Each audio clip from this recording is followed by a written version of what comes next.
I need to be direct before we begin. It's Sunday evening, and the data from Shanghai is alarming. I've followed commodities for 12 years, first buying silver around $28. I've never used an AI avatar before, but I'm frustrated, tired of waiting for Bloomberg to catch up to real-time events, and sick of AI channels pushing silver hype without substance. I started this channel to share real information quickly with those who grasp the stakes. Right now, as North America winds down, a silent crisis is building in Shanghai gold exchange vaults, and almost no one is discussing it. The date is January 11, 2026. Asian electronic markets are open, and silver is surging. XAG USD sits at $79.88 bid, $80.02 a skew, 4.21% vertical move in one session. What CNBC won't report tomorrow is that the screen price is becoming a fiction, a polite lie maintained because the alternative is terrifying. The physical metal is not moving. On January 1st, China effectively walled off its silver supply with new export licenses and restrictions. It sounded bureaucratic, but the meaning is clear.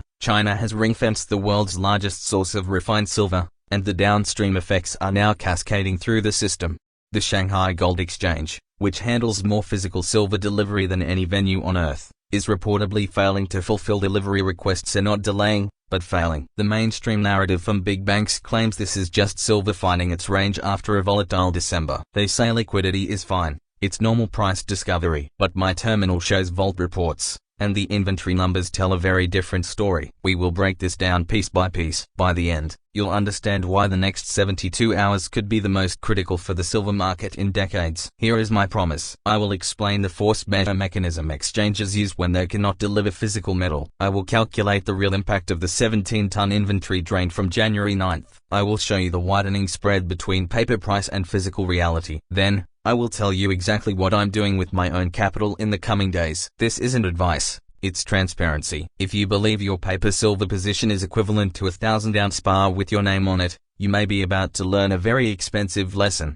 Let me state the core thesis simply, because it is urgent. The Shanghai Gold Exchange is the world's most critical physical silver market. When industrial buyers need actual metal and not contracts, but silver for solar panels and F components, so they go through the SGE. That system is now breaking down. This isn't a logistical hiccup, it's a systemic failure of the physical delivery mechanism. Industrial giants are standing for delivery, demanding metal, and the vaults are coming up short. This matters immensely because silver is an industrial metal. It gets consumed. Every solar panel needs about 20 grams. Every electric vehicle uses 25-50 grams. The entire global energy transition are driven by governments, ESG funds, and manufacturers runs on physical silver. If the primary delivery hub in the world's largest manufacturing economy can't deliver, we have a problem that threatens supply chains, not just trader profits. The conflict is straightforward. China needs every ounce for its own booming industrial demand. They are installing solar capacity at an incomprehensible scale, more in 2025 than the rest of the world combined. They are the largest producer of electric vehicles. The January 1st export licensing message was clear. Silver produced in China stays in China. 11 days later, the Shanghai Gold Exchange is dealing with the consequences, and they are visible in the vault reports. Let me give you the current market snapshot. The data tells a story the price alone cannot. A few hours ago,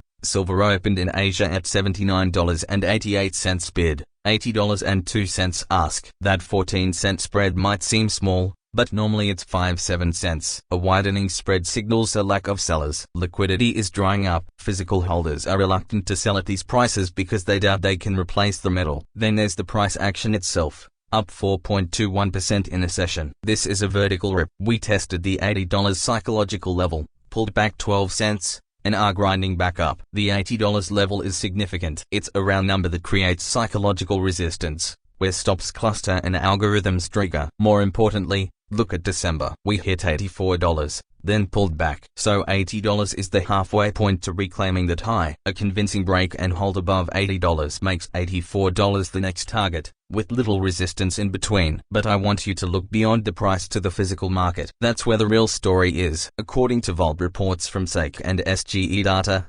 17.3 tons of silver vanished from SGE warehouses on January 9th alone. Some withdrawal for industrial use is normal, but the velocity is accelerating, and replenishment isn't keeping pace. For context, the SGE's total stockpile is roughly 620 tons, a drain of 17.3 tons per day. Even if we assume only high-stress AC theta gives a runway measured in weeks, not months. Even at half that rate, you're looking at a couple of months max before zero. This assumes no acceleration in demand, no panic buying, no industrial hoarding, all of which are likely happening now. Then there's the margin hike. On January 5th, the SGE increased margin requirements to 20%. This is a flashing red alarm. Exchanges hike margins when they fear counterparty risk, default, or spiking volatility. A 20% margin means a 5% move against your leveraged position puts you underwater, triggering a margin call. So, ask yourself, if this were just a paperwork backlog, why such an aggressive de-risking move? Now, let's discuss force majeure. This is the mechanism everyone must understand. Force majeure is a legal clause for unforeseeable circumstances and escape hatch. In commodity exchanges, it allows the exchange to convert physical delivery contracts into cash-settled contracts. You thought you were getting silver bars, instead,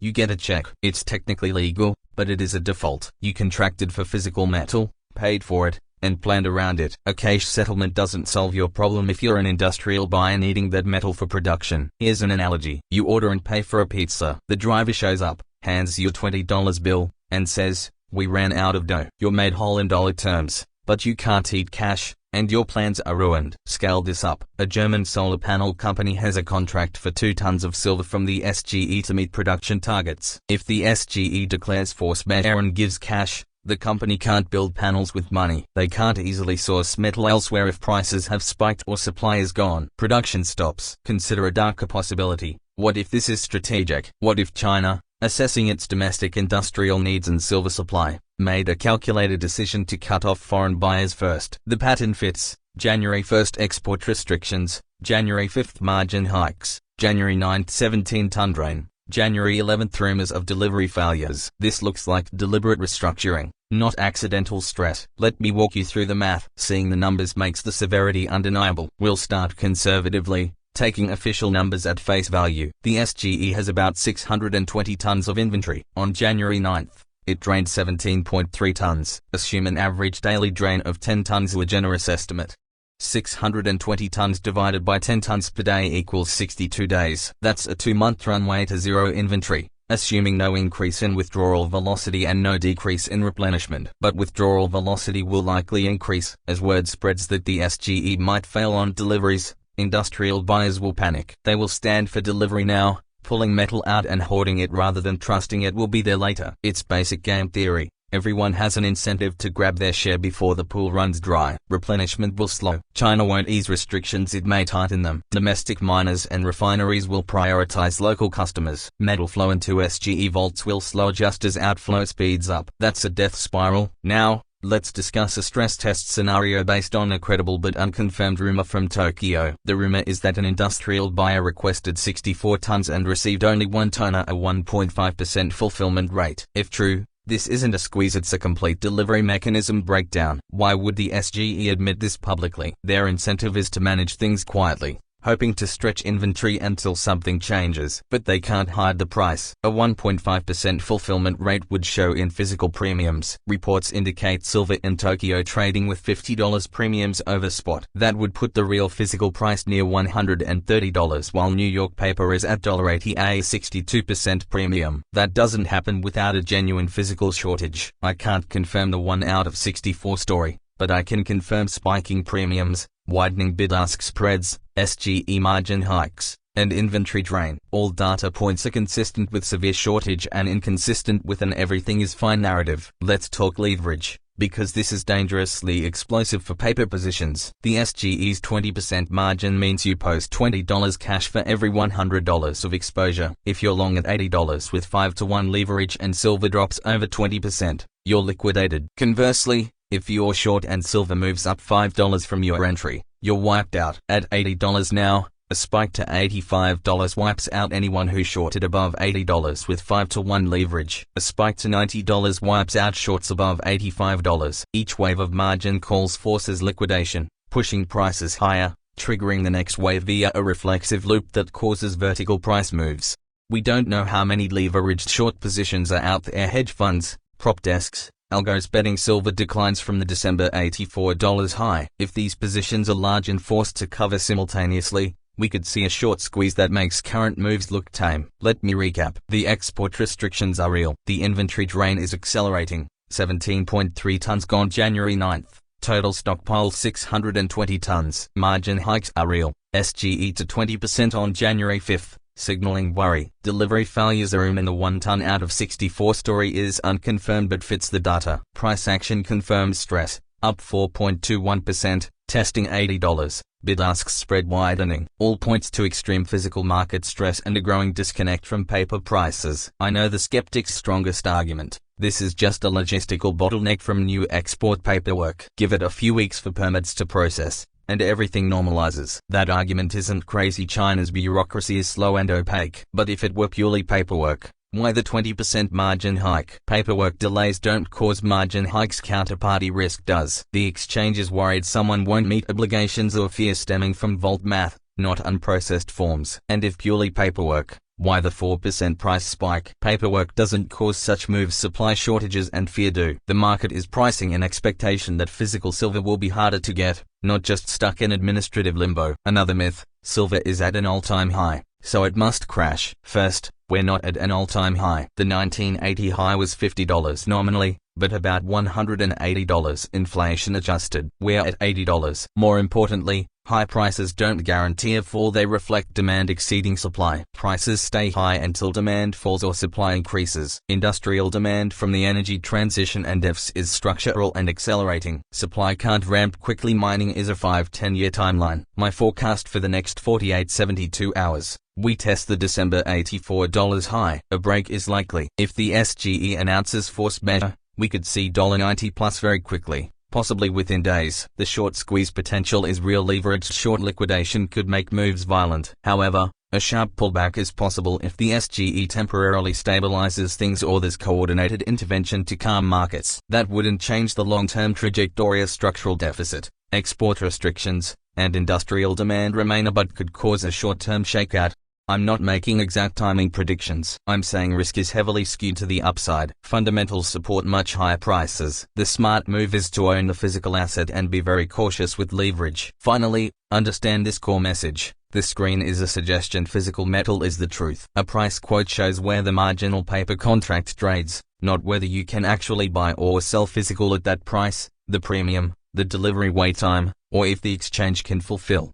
Normally, arbitrage keeps paper and physical prices aligned. Dealers buy paper, take delivery, and sell physical if premiums exist, or vice versa. But under stress with vaults low, margins hiked, and force majeure looming, arbitrage breaks down. Paper can say $80 while physical trades at $90, $100, or higher. At that point, the paper price is a polite fiction maintained because no one wants to admit the system is broken. Don't be left holding a pizza receipt when there's no dough. Don't think paper silver equals a buy in a vault. Don't ignore warning signs because you can't imagine the system failing to deliver. This is moving fast. Data changes daily. Shanghai evolves in real time. For geopolitical background on how we got here, see my previous video on the Great Silver Wall. But today, focus on the next 72 hours. Watch those triggers and ensure you're positioned for what's coming. Stay vigilant, stay informed, and coverage. This isn't conspiracy, it's how the system manages panic, giving institutions time to handle things behind the scenes. Lack of headlines during a big move is itself a signal. 057464 picture of a market running out of physical supply while demand holds or grows. In this environment,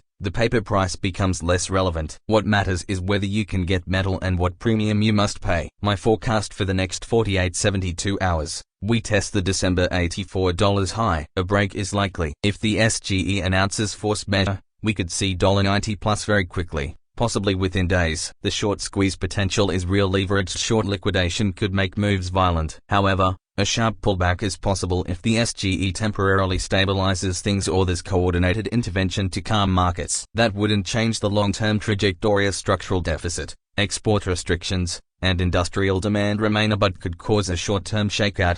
I'm not making exact timing predictions. I'm saying risk is heavily skewed to the upside. Fundamentals support much higher prices. The smart move is to own the physical asset and be very cautious with leverage. Finally, understand this core message. This screen is a suggestion. Physical metal is the truth. A price quote shows where the marginal paper contract trades, not whether you can actually buy or sell physical at that price, the premium, the delivery wait time, or if the exchange can fulfill.